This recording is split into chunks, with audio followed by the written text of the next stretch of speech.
Roberto Cerini, and like a good friend of mine from Georgia, Mark, would say, I'm fixing to show you how to make some easy lasagna, y'all. So tonight we're going to make lasagna.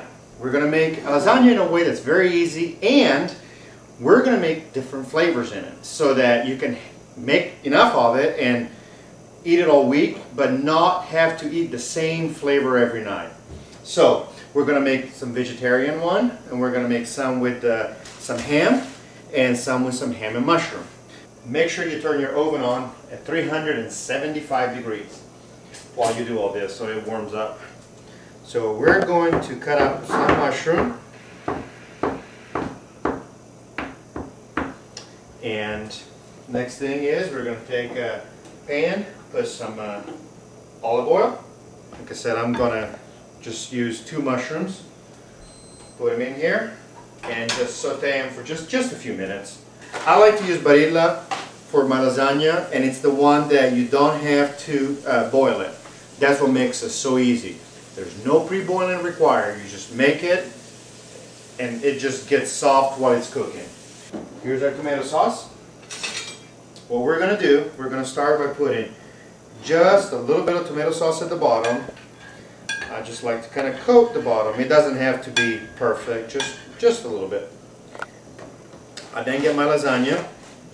What I like to do is that I like to kind of, my dish has, if you notice, has rounded edges. So I like to try to make it to where it follows the contour, but I guess you don't have to, but I think it's better that way. So let's see here. So this is kind of what I did, you know, just sort of coat the bottom. Then I'll put a layer of tomato sauce. Just enough to cover the first layer of pasta. You don't have to like overdo it. Next, I like to put a little bit of oregano, just a touch. I like to turn that down. See if I can do it without turning it off.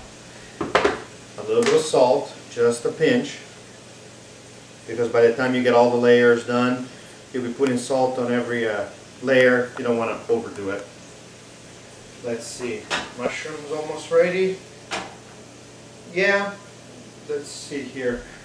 I like them kind of when they get a little soft. Oh yeah, and if you're wondering about my outfit, it's summertime, pool time. We were just in the pool all afternoon, so. And yeah, I'd say we're about there, because this is going to cook for about 50 minutes. So you don't want it to make it mush, but there we go. Yeah, it looks what it looks like basically. Just you know, just soften. So let's just keep that there. Now, so we got the first layer done. So let's start with some ham, just any old store-bought ham. And what I'm going to do, I'm going to make a third just cheese, a third just ham, and a third ham and mushroom. So let's just basically 2/3 gets covered in ham. And here we go. Okay. So now we're going to take some of our mushroom and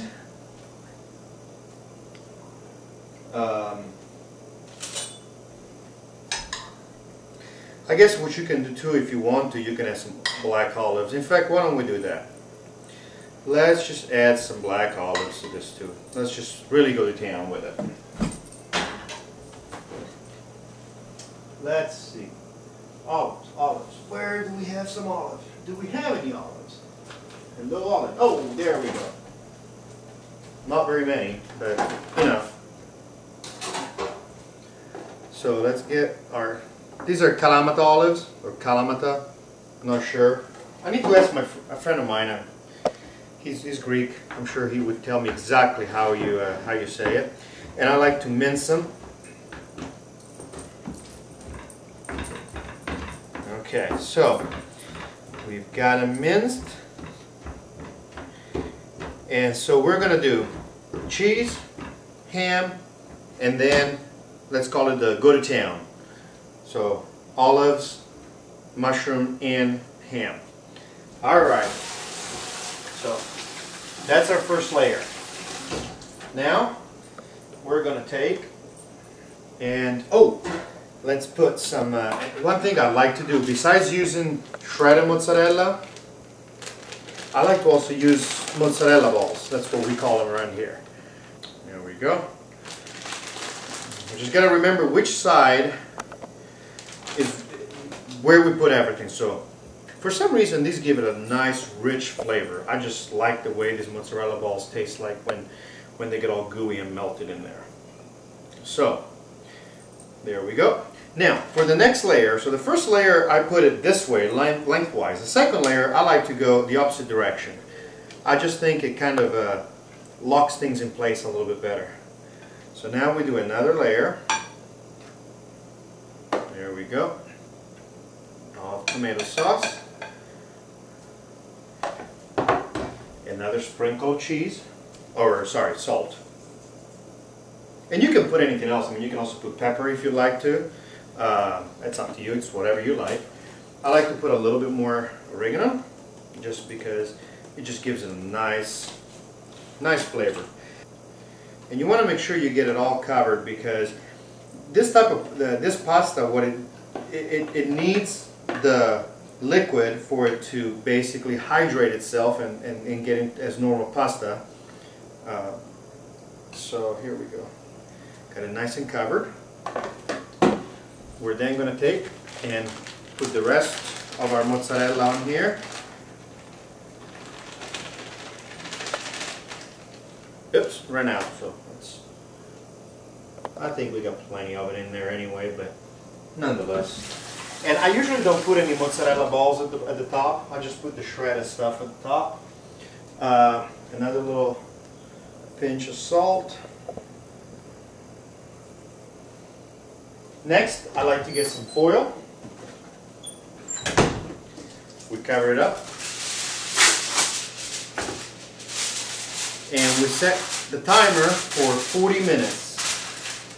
One thing I like to do is, if you have a cookie sheet, I like to put a cookie sheet underneath this in case it starts to bubble and boils off and it gets all over the oven. So I have a cookie sheet in here, and I'm going to put it right there, 375. And how long did I say? I think I said 35 minutes. Okay, it's been about 35 minutes, so let's check it. I said 35, 40, so let's see how it's doing. We want it to be bubbling around the edges. So carefully check it, and it's not doing anything. So put it back in and let it keep going. Oh, since it's not doing anything, it's been 35 minutes, I'm going to add another 15, so let's bring it up to 50 minutes. Alright, so it actually ended up taking about 55 minutes, which it's not unusual, but now what we're going to do is we're going to take the foil off of it. So it's boiling around the edges, so we're taking the foil off of it and we're going to put it back in for about, I'd say 15 minutes. So they'll get the top of it nice and bubbly and crusty, and get the cheese nice and cooked up. Okay, so basically 15 minutes, we got a minute left, but let's check it, and yeah, it looks like it's about where we want it. So let's get it out, and don't worry about it if it's a little bit still got some liquid on top, because I like to let it rest. But here we go. That's what it looks like. It is yummy. The best thing is let it sit there, let it rest. Usually I like to let it rest for maybe about a good 15-20 minutes, because it is going to be incandescent hot, and as it rests, also all the juices kind of even out throughout of it, and it's definitely good. So hopefully you saw how easy it is, and we'll see you next time for the next cooking show. Ciao!